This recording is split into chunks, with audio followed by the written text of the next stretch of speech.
Good morning, and welcome to everyone with us. Welcome to those joining us on the live stream. It is great to have you. I am the Reverend Ranwa Hammamy, Executive Director of the Unitarian Universalist Justice Ministry of California, and your guest preacher for this morning's service. And welcome to those of you joining me here at the church.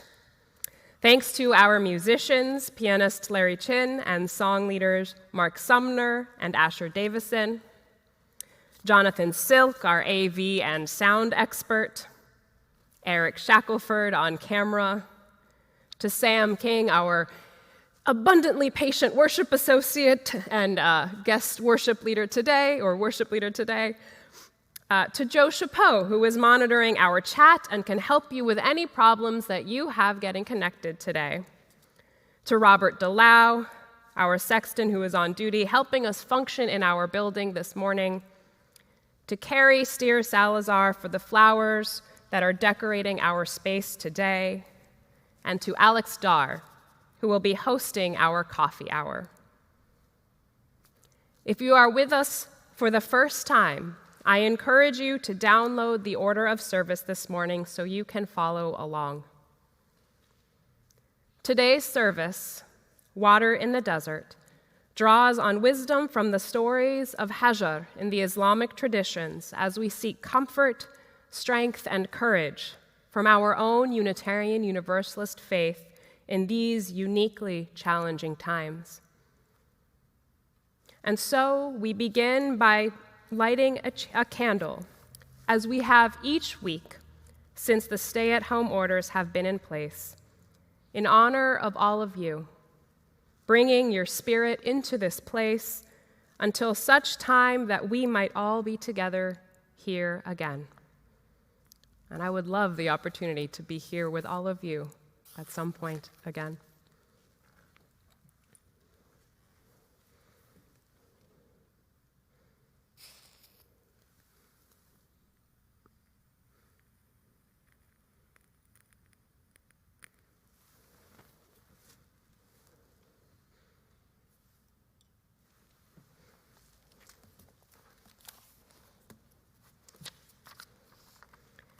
And now, from wherever you find yourself this morning, let us sing our first hymn of the morning together. It is hymn number 23, Bring Many Names. The words and music are in your order of service.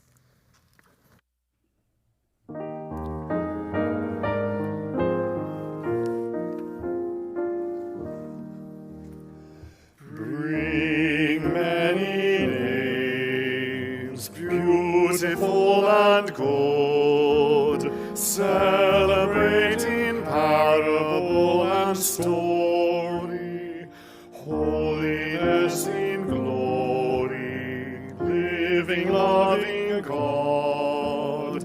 Hail and Hosanna, bring many names. Strong Mother God, working night and day, planning all the wonders of creation, setting each equation, genius at play. Hail and Hosanna, strong Mother God.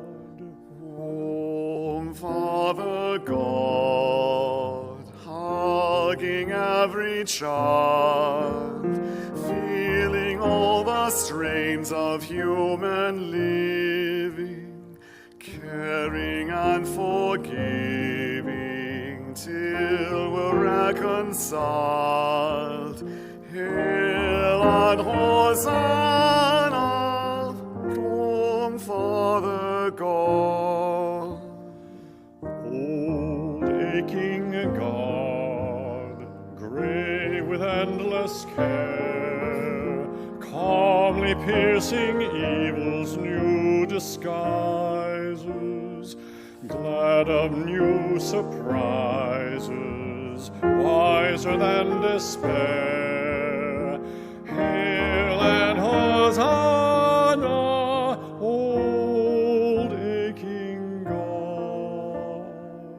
Young growing God, eager still to know, willing to be changed by what you've started, quick to be delighted, singing as you go, Hail and Hosanna, young growing God.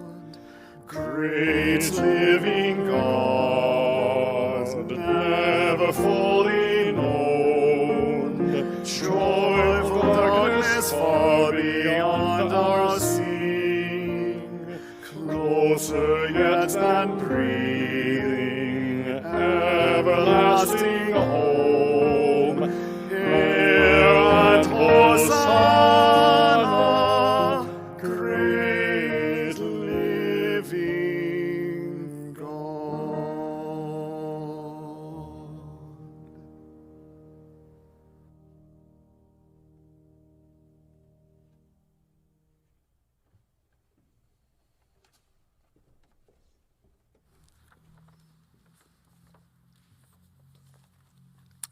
Now please join me in saying the words of our unison chalice lighting. The words of this are printed in your order of service. We light this chalice for the light of truth, the warmth of love, and the fire of commitment. We light this symbol of our faith as we gather together.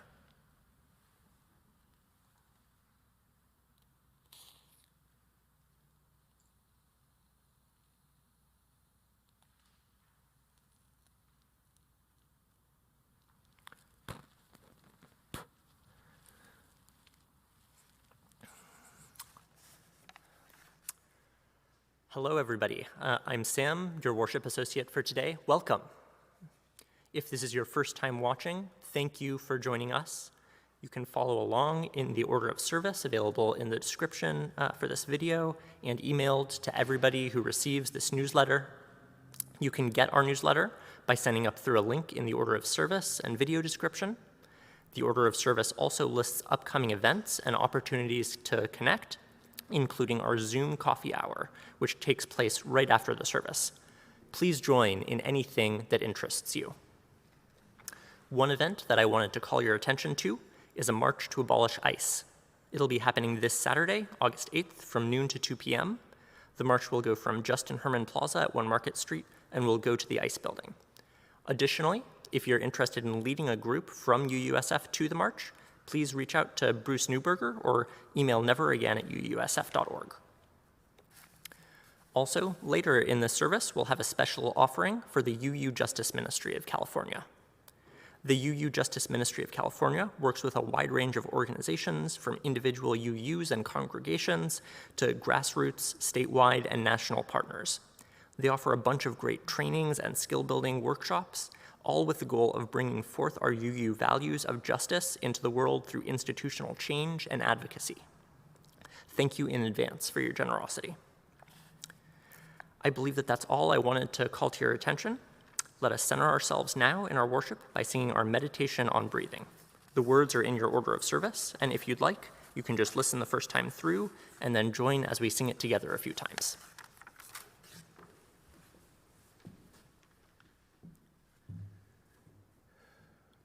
When I breathe in, I'll breathe in peace. When I breathe out, I'll breathe out love. When I breathe in, I'll breathe in peace. When I breathe out, I'll breathe out love. When I breathe in,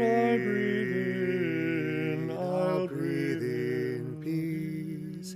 When I breathe out, I'll breathe out love. When I breathe in, I'll breathe in peace.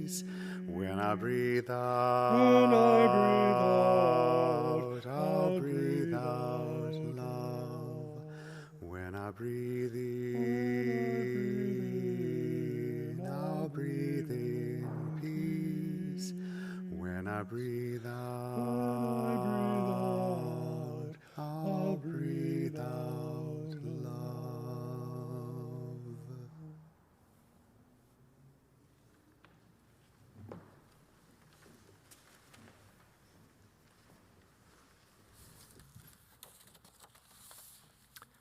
Now please join me in our spoken covenant and sung doxology. The words are in your order of service. Love is the spirit of this church, and service is its prayer. This is our great covenant, to dwell together in peace, to seek the truth in freedom, and to help one another.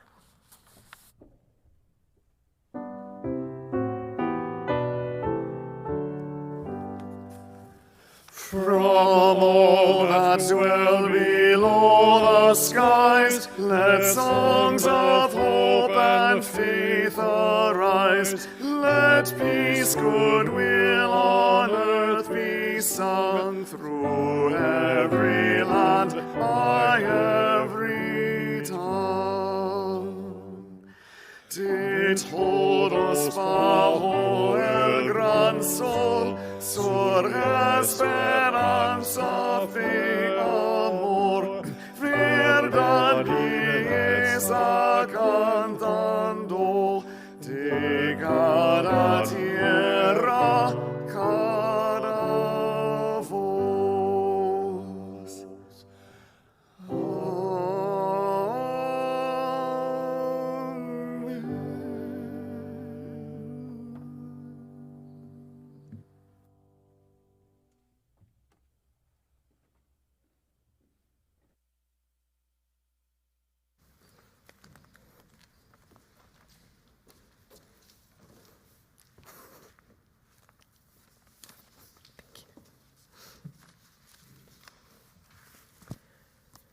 Recognizing that there is human suffering all over this world in the course of natural and human catastrophes, we ring our gong today in honor of 3 such places of suffering and struggle. We ring our gong first, as we have since last July, in honor of the 7 children who lost their lives in federal custody in our detention camps. And we let its ringing symbolically stand also for those adults who have lost their lives in these camps, those who remain in such camps, many separated from their families, and many now infected by COVID-19 or at great risk of infection. We ring our gong additionally once for the losses this week to COVID-19. This week, 41,683 people died of COVID-19 globally, 1,207 in the United States alone.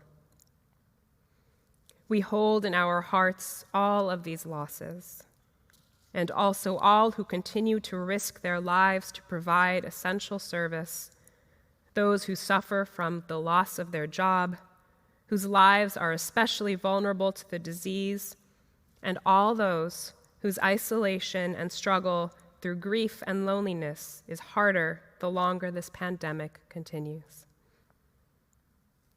And finally, we ring our gong once for those currently incarcerated in our nation's jails and prisons, as the denial of their humanity by systems of mass incarceration is compounded with the rapid spread of COVID-19 in these facilities.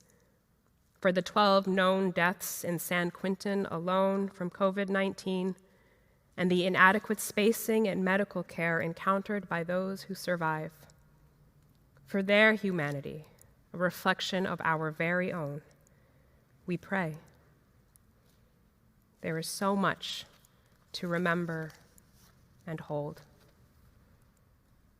May we keep those we have named and their loved ones in our thoughts and in our prayers. and may we ease the tide of human suffering this coming week, however so we can.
Will you sit with me?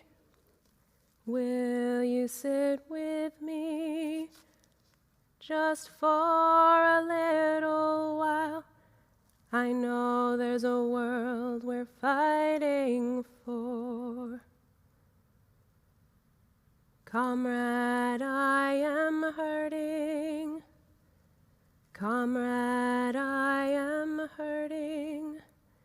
Just for a little while, I know there's a world we're fighting for. I'm not running away.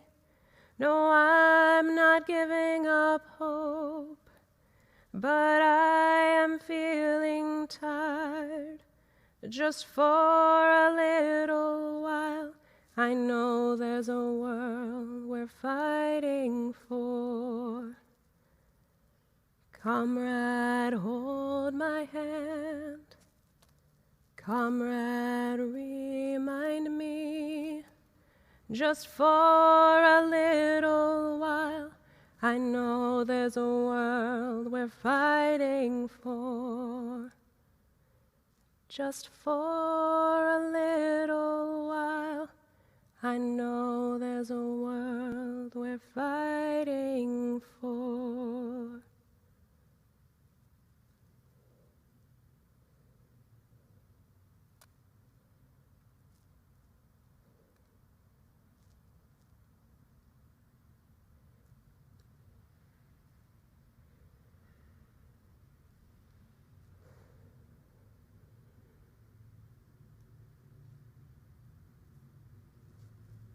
Amen.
So I was taking this class on educational pedagogy. There were lots of philosophers and confusing names that sounded similar, like Piaget and Papert and constructivism and constructionism. And apparently they're similar, but they're different. But the big takeaway is somebody isn't going to change their mind about something. Someone isn't going to really learn something and understand a new concept just because you threw a bunch of words at them. You learn when you have a reason to, when you can see the new ideas with your eyes and mold them with your hands. And in that sense, creativity is the very heart of learning. The first assignment in this class was to make a name tag.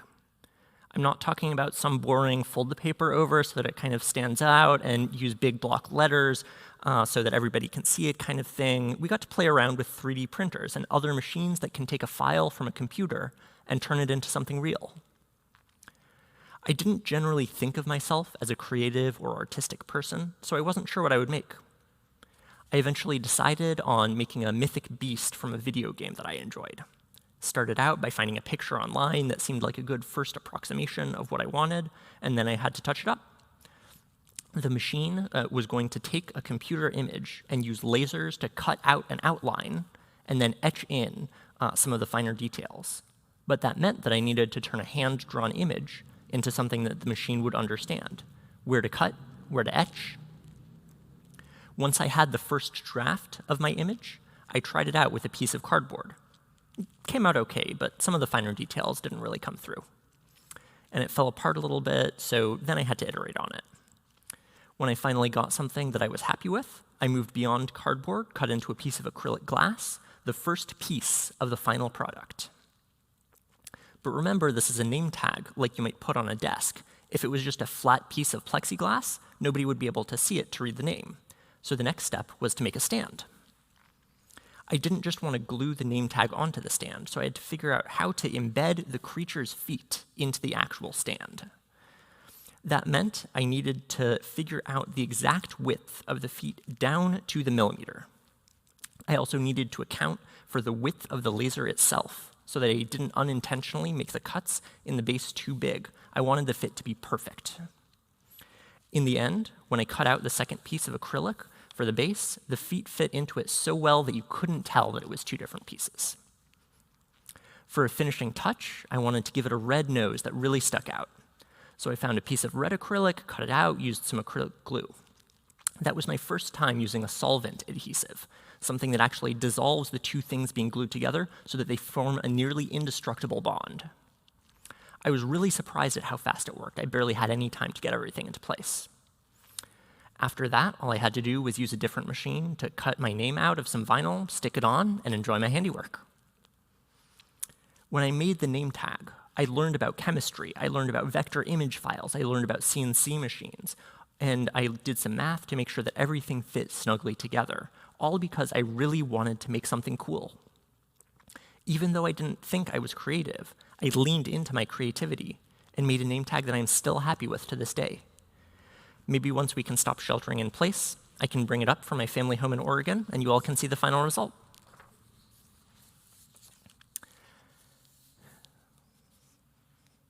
And this morning, our offering will go to support the UU Justice Ministry of California and their life-saving work of moving us to a world of universal collective liberation. You can give online by pressing the donation button in the order of service or on our website.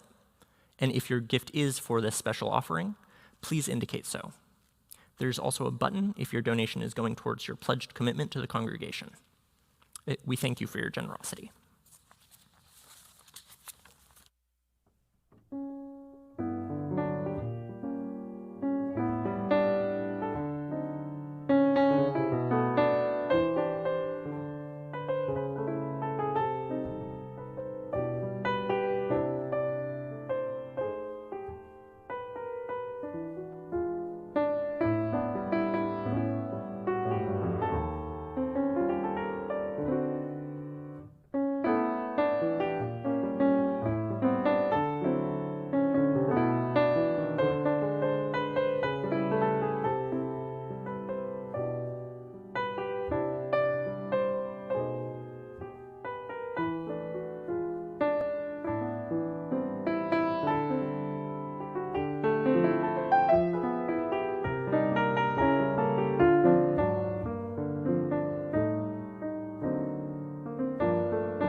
Our reading for this morning is Hajar writes a letter to Sarah as a cathartic exercise suggested by her therapist, by Moshe Kaf.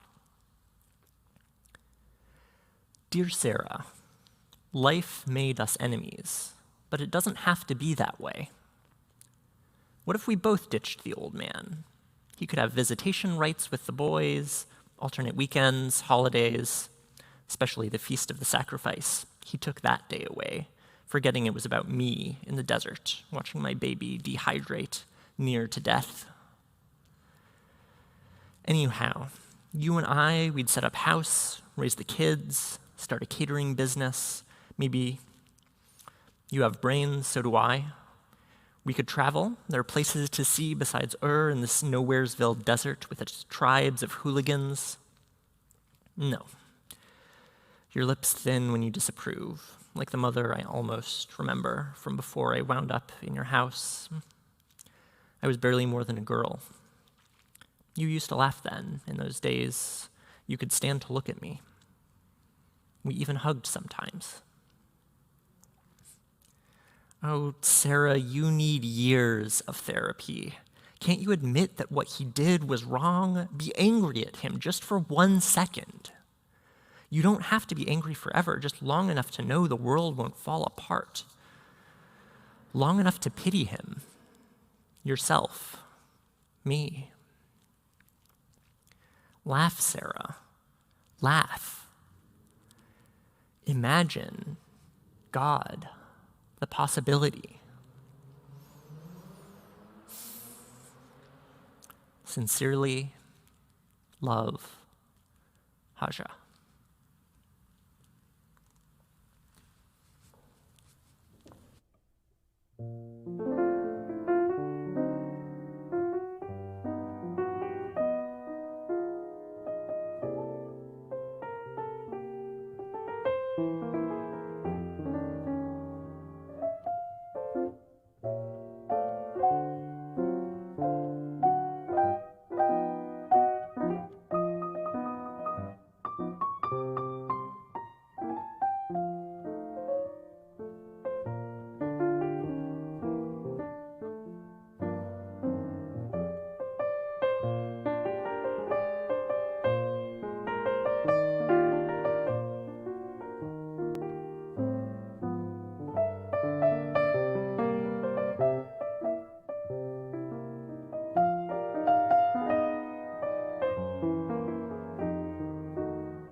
I recently heard someone call the year 2020 the Great Reckoning. The combination of multiple catastrophes coming to a head, our humanity-driven climate crisis, the COVID-19 pandemic exacerbated by inequitable healthcare systems, and the centuries-long violent policing of Black and brown lives in this country has all brought to our mainstream attention just how much as a society and world we desperately need to acknowledge and address. For some of us, these realities have long been a part of our awareness, if not our own lived experience. And now, for all of us, these realities are undeniable and at the forefront of our lives and our futures.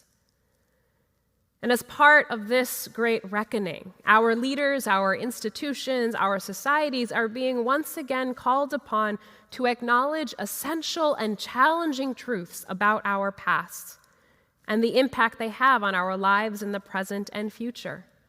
These last 7 months as a society, we have received an abundance of invitations, and frankly, with more patience than perhaps we have earned, to re-examine the stories we tell of our history and the narratives we glorify and memorialize.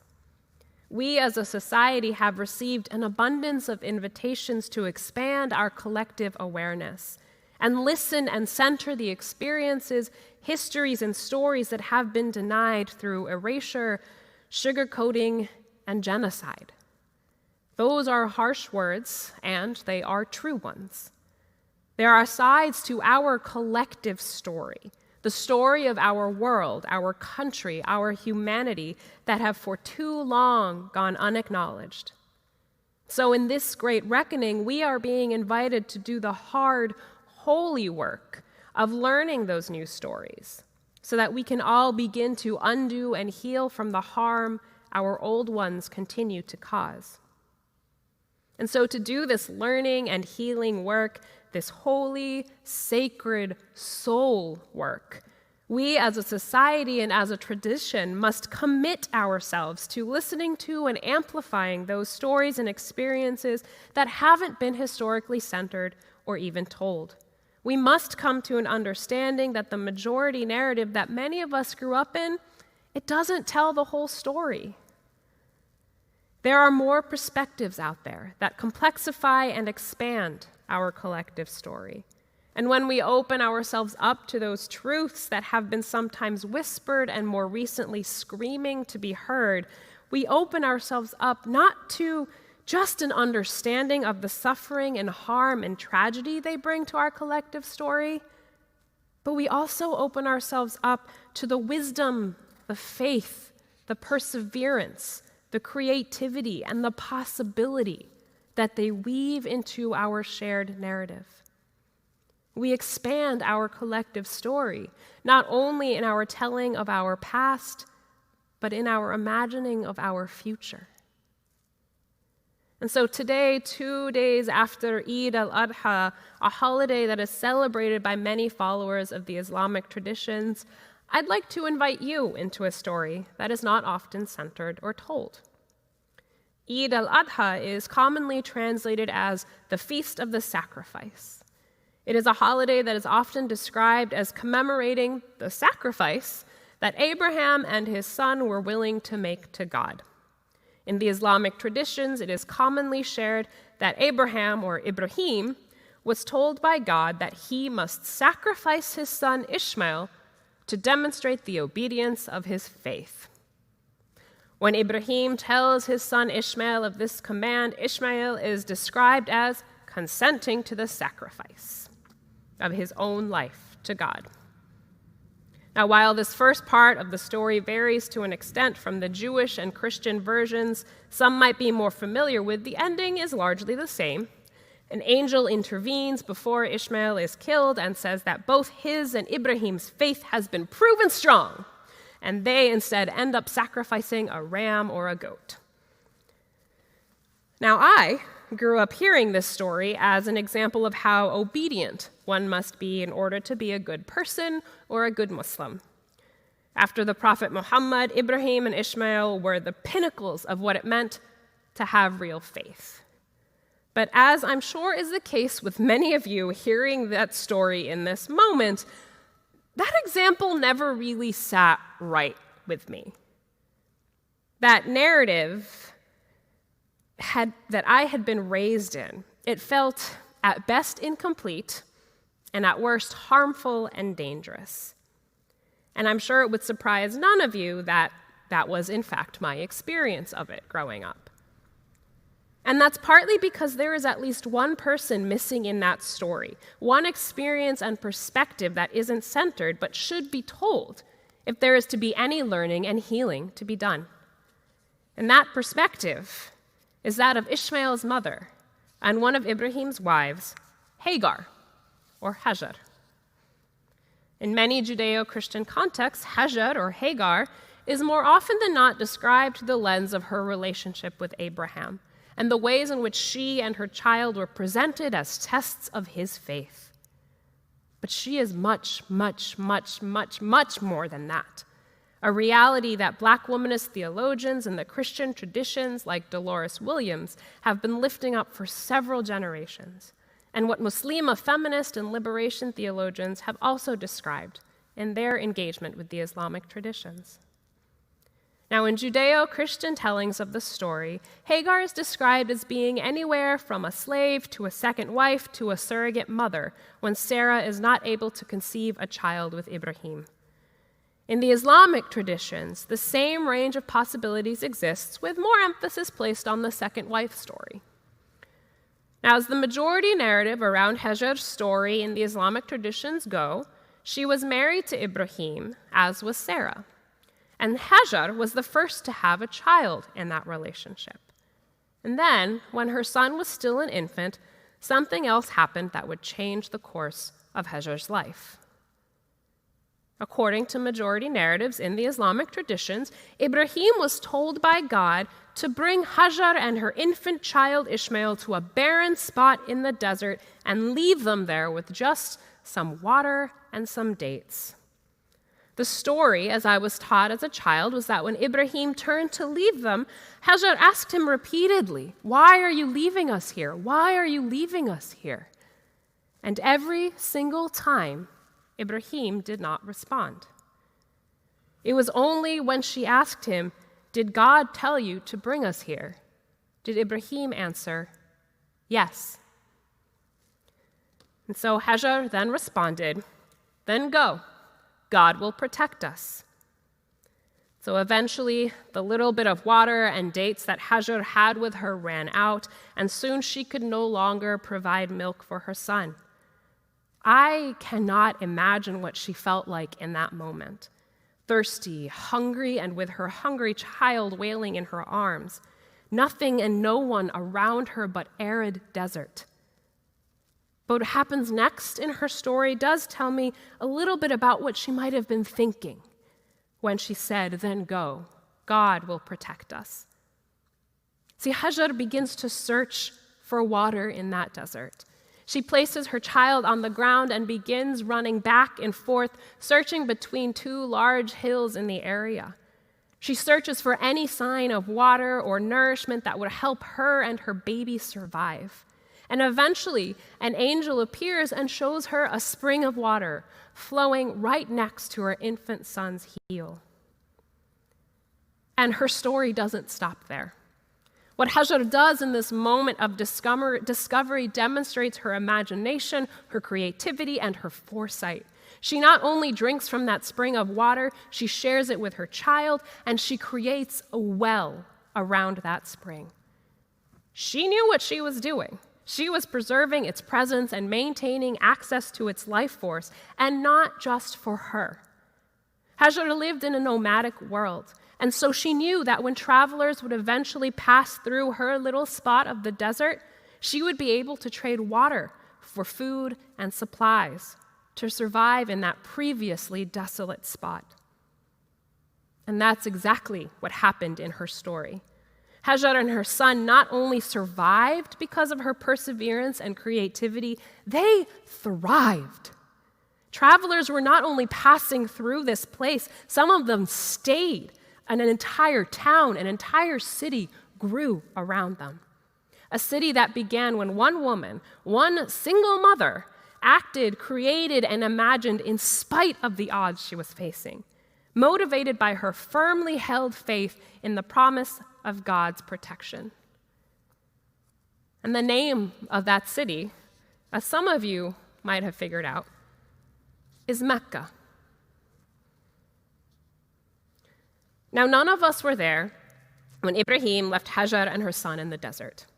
But what I like to imagine is that Hajar embodied an attitude of resistance and anger that was captured by the poem we heard by Moja Kaf today. The moment she found out that Ibrahim believed that God told him to leave a woman and her child in the desert, I love imagining her reaction to be something along the lines of, "Boy, bye, I've got something better for me. I got something better looking out for me." I imagine that in the middle of the fear and confusion of being left to potentially die in the desert, that Hajar is unapologetic in her anger at how Ibrahim has treated her and says, "Then go. Go. There is a greater promise of protection that I know I am worthy of." And Hajar didn't just wait for that promise of protection. Her belief that God would protect her and her infant son didn't just cause Hajar to become a passive victim, waiting to be saved in those circumstances. Instead, her belief in that promise moves her to do the opposite. She acts. Rooted in her anger, rooted in her faith and her fear and her creativity, knowing that to experience that promise, she had a part to play in helping to create it. Her faith doesn't tell her to just wait. Her faith tells her to act. Her faith tells her that she herself is integral to the promise of protection. And in her decision to claim her part, her power, she not only finds water to survive a day or two, she uses that water to create tools and strategies she needs to thrive in the desert. She innovates, she provides for herself and her son, she makes connections, she builds a mutually supportive community, an early mutual aid network out in the desert that not only allows herself but many more to eventually call this spot home. When Hajar told Abraham to go because God would protect her and her child, she wasn't a woman submitting to abandonment. She was a woman who chose to make a promise real by living into her greatest capacities for resilience, creativity, imagination, and hope. And I like to believe that this part of Hajar's story adds to our collective story about our potential as people and as communities. She is a woman in a patriarchal society left stranded in the desert with her child, a promise, and her faith, and her creative power. A power that resides within each and every one of us to imagine, persevere, and create, not just to survive, but to thrive. Those gifts are one we can demonstrate or surprise ourselves with every day, whether it's by making a 3D printed name tag or by managing a full-time job while suddenly tasked with homeschooling your beloved children. Inherent to our affirmation of an individual's free and responsible search for truth and meaning is a promise of our innate, creative, resilient potential. I noticed this morning here on your sanctuary wall, the kingdom of God is within you. That is a promise that we all hold. And accessing that promise, accessing that potential, strengthening and growing it, that's an act that needs to happen in community. Hajar's story, her creativity, her ingenuity, and her power was not simply shown by her running between two hills and creating a makeshift well. The promise she believed came into full fruition when she collaborated with others to make it so. She didn't just go from surviving to thriving on her own. She did so in community with others who helped make that promise of protection come true for all of them. That, to me, sounds like the universal salvation that our Universalist predecessors inspire in us, where everyone experiences the promise of an abundant love created here on earth with our combined hands and hearts. So what on earth does this have to do with the Eid al-Adha story?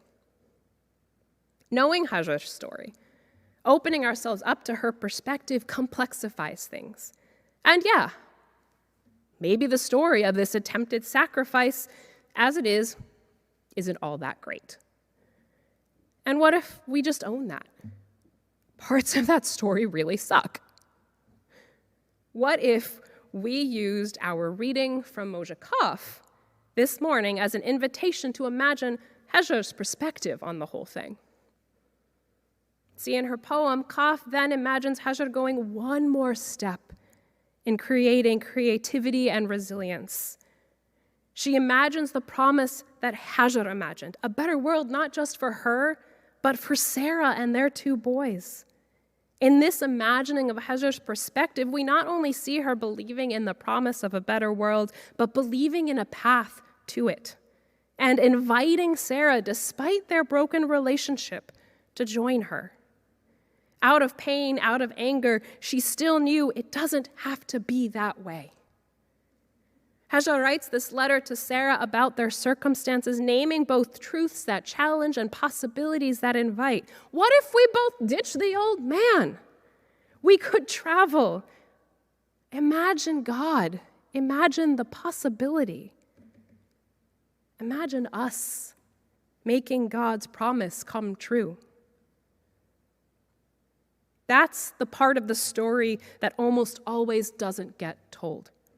And that's the story we need. The imagination, the possibility. That's the promise of water in the desert that we will miss if we hold too tightly to an old story. But if we let something new in, if we open ourselves up to searching for something, maybe we will find that water that has been calling to us all along.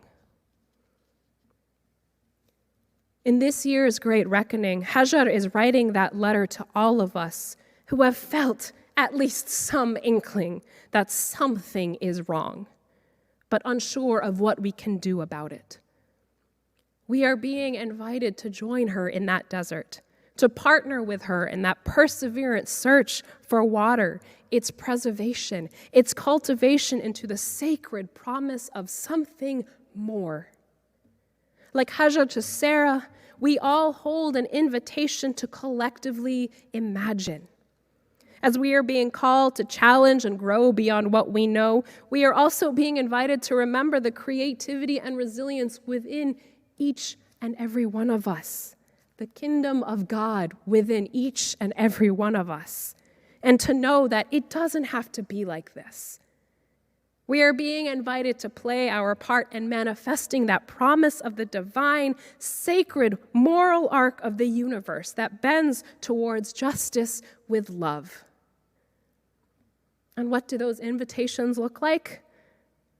They look like those calls to recognize the environmental degradation and the ways in which our complacency has left our children and grandchildren to a devastating future. They are calls to actively obstruct pipeline construction, to divest from funds heavily rooted in oil production, to aggressively move towards renewable sources of energy and prioritize ecological preservation. These are all calls for us to collectively nurture that sacred promise, to create something new.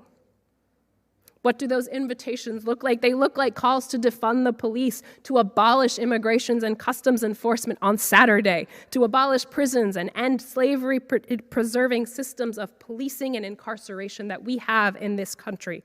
They are calls to invest in practices and systems of restorative justice, to support community health and education services that care for the whole person. These are all calls for us to collectively nurture that sacred promise to create something new. These invitations, they look like calls for universal health care, income and housing, calls for an end to predatory capitalistic economic practices that rely on keeping a subset of our human siblings in abhorrent, virtually inescapable poverty. These are all calls for us to collectively nurture a sacred promise to create something new.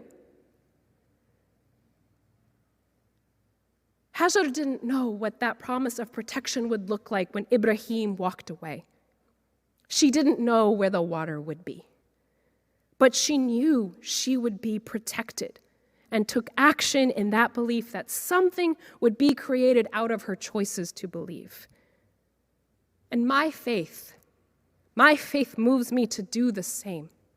My faith is why I am in this role as the executive director of your Unitarian Universalist Justice Ministry of California.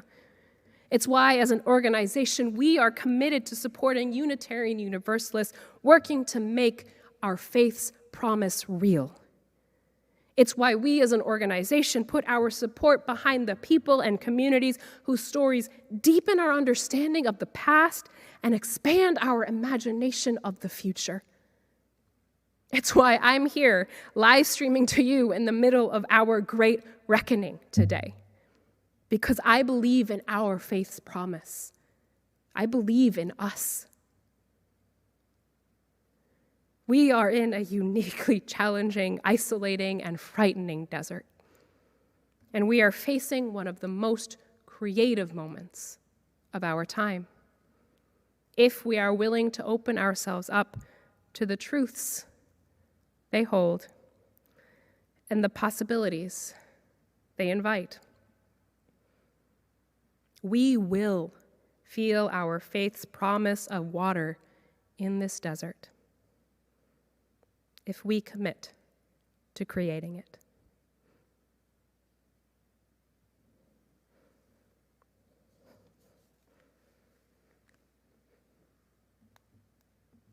And now, from wherever you find yourself, I invite you to sing our hymn number 331, Life is the Greatest Gift of All. The words and music are in your order of service.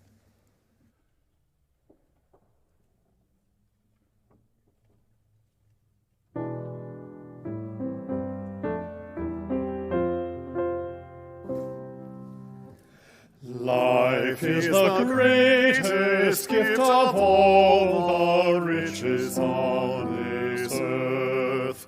Life and its creatures, great and small, of high and lowly birth. So treasure it and measure it with deeds of shining earth. Mind is the brightest gift of all, its thought no barrier mars. It seeks the creation's hidden plan, its quest surmounts all bars. It rains the wind, it chains the storm, it weighs the outmost stars. We are of life, its shining gift, the measure of all things. Up from the dust our temples lift, our vision soars on wings. For seed and root, for flower and fruit, our grateful spirit sings.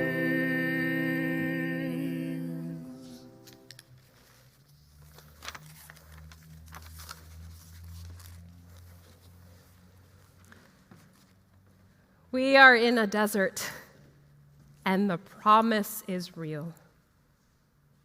And so now, in our comings and goings, virtual or physical, may the light of love shine upon us. Out from within us, be gracious unto us and bring us peace. For this is the day we are given. Let us rejoice and be glad in it.